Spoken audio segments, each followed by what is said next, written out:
नमस्कार आंगनबाड़ी में स्वागत है सभी का हमारे दोपहर के सच्चे वीडियो में। अभी 11 बजे से 1 बजे के बीच में बहुत सारी खबरें निकलकर सामने आई हैं। यहां पर बहनों वीडियो को बिल्कुल अंत तक देखना। आज का वीडियो बहुत ज्यादा इंपॉर्टेंट है। क्या 1 अप्रैल से 7 से 3 केंद्र खुलेंगे बहनों? क्या सुबह 8:30 से रात को 9:30 तक आपको कार्य करना होगा? इसको लेकर बहुत बड़ी जानकारी निकलकर सामने आई है। अब यहाँ पर होली की बधाई में 10,000 रुपए किस तरह से आपको राशि दी गई है सीएम जी की तरफ से, क्या सारी जानकारी इसको लेकर देने वाला हूं। यहाँ पर वीडियो को बिल्कुल अंत तक देखना, क्योंकि एक ऐप लॉन्च किया गया है। उस ऐप में अगर आप सही से कार्य नहीं करेंगे तो आपका मानदेय काटा जाएगा। जी हां बहनों, ये निगरानी के लिए ऐप डाला गया है। इस ऐप में आपको अच्छे से कार्य करना है, क्या कार्य करना है, क्या क्या चीजें अपडेट करनी है। और अगर आप वो नहीं करेंगी, इस ऐप को अपने फोन में नहीं डालेंगी तो आपका मानदेय कटेगा, पहली बात तो। दूसरा, आपका कई महीनों का मानदेय भी रोका जाएगा।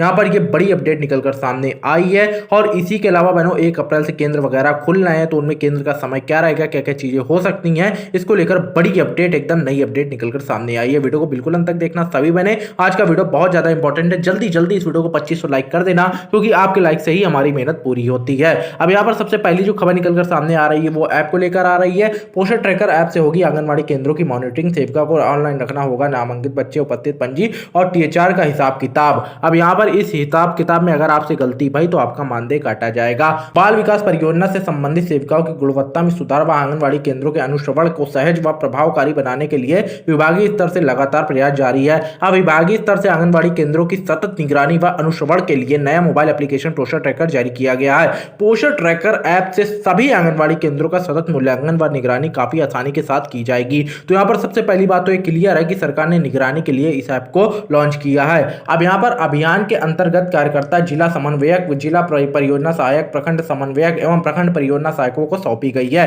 वैसे जिले जहां परियोजना के तहत अब तक पर्याप्त संख्या में कर्मियों के नियोजन की प्रक्रिया पूरी नहीं हो पाई है, वैसे जिले एवं प्रखंडों में यह जिम्मेवारी संबंधित सीडीपीओ व महिला पर्यवेक्षिका को सौंपी गई है। मार्च महीने में सेविकाओं के मानदेय का भुगतान पोषण ट्रैकर एप्लीकेशन डाउनलोडिंग व एप्लीकेशन पर किए गए कार्य के आधार पर किया जाएगा। ये लाइन आपको बहुत ध्यान से पढ़ लेनी है बहनों। इसी के आधार पर आपका मानदेय भुगतान होगा। अगर इसके अलावा आपने कुछ और चीजें की, अगर आपने ऐप नहीं डाला या फिर ऐप में काम नहीं किया तो आपको मानदेय नहीं मिलेगा। ये साफ साफ चीजें यहाँ पर बोली गई हैं। और यहाँ पर बिहार के भागलपुर से चीजें निकलकर सामने आई हैं। तो यहाँ पर बहनों पोषण ट्रैकर ऐप से ये बड़ी बातें बोली गई हैं। आपको ये सारी चीजें करनी है। आपसे गलती हुई, आपका मानदेय गया और यहाँ पर आपका मानदेय रोका भी जा सकता है, मानदेय में बड़ी चोट लग सकती है। अगली जानकारी की तरफ बढ़ेंगे। 1 अप्रैल से क्या बदलाव हो रहे हैं केंद्र खुलने को लेकर, समय को लेकर सारी जानकारी बताऊंगा।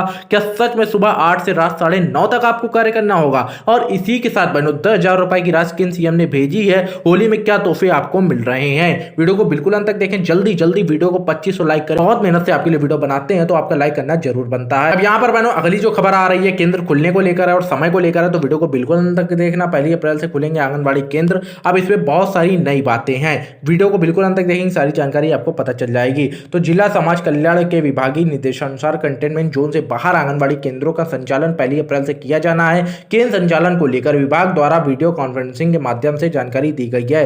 केंद्र के संचालन से पूर्व सभी आंगनबाड़ी सेविका सहायिकाओं का कोविड-19 टीकाकरण करा लिया जाना है। यानी कि बहनों आपको टीका लगाया जाएगा केंद्र खुलने से पहले।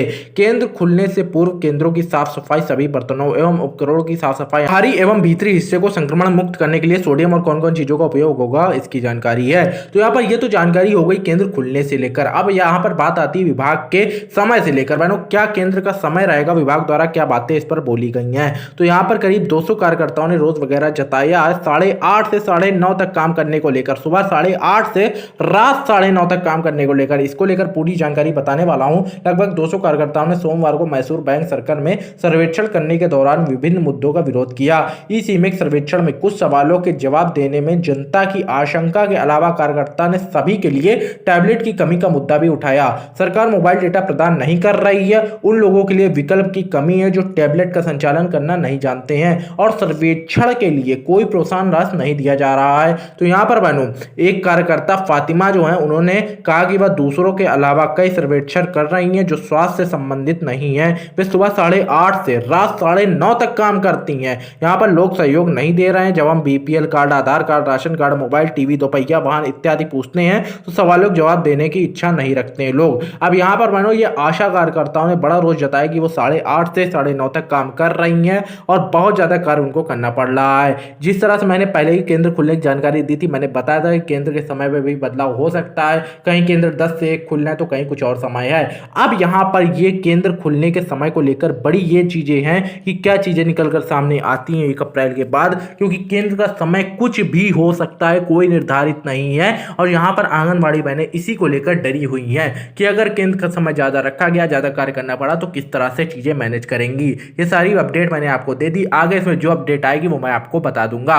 वीडियो को अभी तक आपने लाइक नहीं किया तो लाइक करें, क्योंकि अब हम बढ़ रहे हैं सीधे राशि के ऊपर और इसके बाद जानेंगे कौन सा प्रशिक्षण आंगनबाड़ी बहनों को करना है, प्रशिक्षण में क्या नई चीजें निकलकर सामने आई हैं। यहाँ पर बहनों ये नई राशि आपको होली तक मिल सकती है। 2 साल पहले केंद्र सरकार ने पोषण अभियान के तहत आंगनबाड़ी वर्कर को मोबाइल वगैरह देने का फैसला लिया था और 6 साल तक के बच्चों के वजन और कद के रियल टाइम मॉनिटरिंग के लिए अब सरकार ने यह योजना लागू कर दी है। यहाँ पर 76,000 आंगनबाड़ी वर्कर को 10,000 रुपए दिए जाएंगे। अब यहाँ पर यह बड़ा फैसला लिया गया था, लेकिन बहनों अभी तक 10,000 रुपए राशि नहीं आई है। अब ये बोला जा रहा है कि मार्च तक शायद ये राशि आ जाए। आंगनबाड़ी वर्कर को शिवराज सिंह ने फैसला लेते हुए बड़ा तोहफा दिया है, उनके अकाउंट में सीधे 10,000 रुपए की राशि भेजी जाएगी। इस फैसले के बाद राज्य की आंगनबाड़ी वर्कर अपने पसंदीदा का 4G फोन खरीद सकेंगी। तो यहाँ पर बहनों पिछली बार जिस तरह से इनकी तरफ से एक पत्र वगैरह भी बहनों को लिखा गया था, बधाई वगैरह भी दी गई थी, इस बार ऐसी कोई बधाई नहीं दी गई है, लेकिन ये राशि की घोषणा की गई है। ये राशि बहनों के खातों में आ सकती है। यहाँ पर इस राशि के बाद बहनें किस तरह से फोन खरीदती है वो बहनों के ऊपर है, लेकिन ये फोन खरीदने के लिए 10,000 रुपए की राशि आपके अकाउंट में इसी महीने आ सकती है। अगर अभी तक अकाउंट में पैसे नहीं है तो उसकी जानकारी कमेंट में जरूर दीजिएगा। अगली जानकारी जो आ रही है प्रशिक्षण को लेकर है। यहाँ पर बीआरसी पर प्रशिक्षित की गई आंगनबाड़ी कार्यकर्तियां, अब यहाँ पर बीआरसी का नया प्रशिक्षण है, इसके बारे में आपको अगर जानकारी नहीं है तो ये जानकारी जरूर लीजिए आप। स्थानीय बीआरसी पर शुक्रवार को आंगनबाड़ी कार्यकर्ता क्षमता संवर्धन व अभिमुखीकरण के लिए 4 दिवसीय प्रशिक्षण कार्यक्रम का शुभारंभ सरस्वती वंदना ने किया।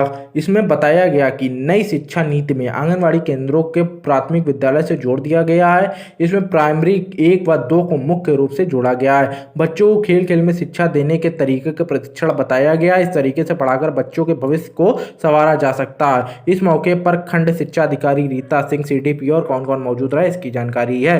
तो यहाँ पर ये नया प्रशिक्षण भी शुरू हो गया। 10,000 रुपए की राशि की भी घोषणाएं हो गई हैं। केंद्र में नए समय की बात हो गई है और सारी जानकारी आपको मैंने दे दी। अगर आपने ऐप डाला नहीं तो आपका मानदेय काटा जाएगा। आपके मानदेय में बहुत सारी चीजें गलत हो सकती हैं। आप ऐप डाल लें, अगर बिहार से हैं उस पर जो कार्य करने को बोला गया विभाग की तरफ से पूरा कार्य आप करें। अपनी तरफ से बहनों सारी चीजें क्लियर रखें। यहाँ पर आप जानती हैं कि आपका मानदेय वैसे ही अटका रहता है अलग अलग चीजों में। आप अगर बहाने देंगी तो आपका मानदेय और अटक जाएगा। मैं मिलता हूं आपसे अगली वीडियो में। आप सभी का बहुत बहुत धन्यवाद। Thank you and good bye. आपका दिन शुभ रहे।